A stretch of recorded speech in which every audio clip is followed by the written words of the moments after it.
Finally for us tonight, you brought up the Bills. We still don't know if Josh Allen will be on the field as the Bills take on the 7-1 Vikings this Sunday.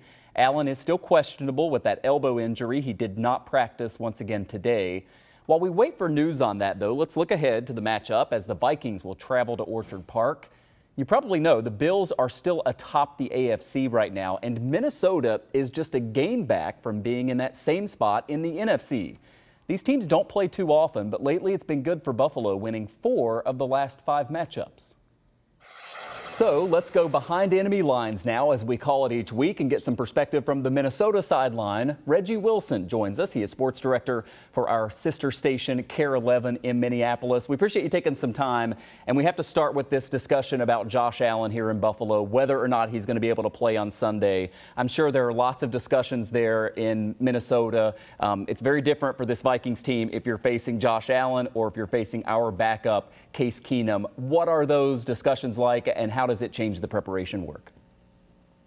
Well, you would think if Josh Allen is not going, that's just like a big relief to the Vikings, right? But they are preparing like Allen is going to play. And if he doesn't play, they still feel like the Buffalo Bills are an offense to be reckoned with. And I think the issue is although you don't have to necessarily scheme for Keenum's legs as you would Josh Allen, like you still have to scheme for all of the weapons that Keenum is throwing to, and that's something that the defense is going to be trying to get after, especially after the last couple weeks. 3 sacks against the Commanders, 4 sacks against Arizona 2 weeks ago, and so they seem to be coming on.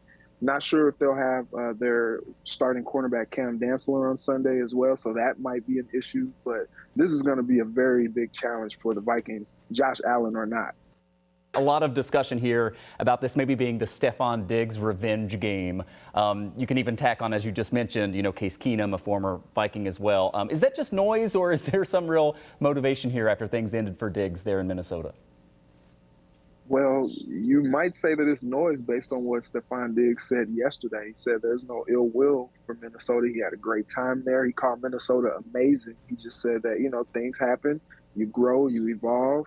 Things switch up, which, landed him in Buffalo. It's a great situation for him. The Vikings ended up having a great situation with Justin Jefferson, basically drafting his heir apparent.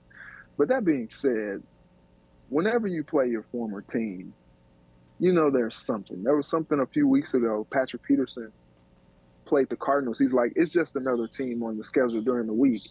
When the game started, he's chirping at Cliff. He's chirping at the sidelines. He's playing edgy. And you're like, okay, I thought it was just another game.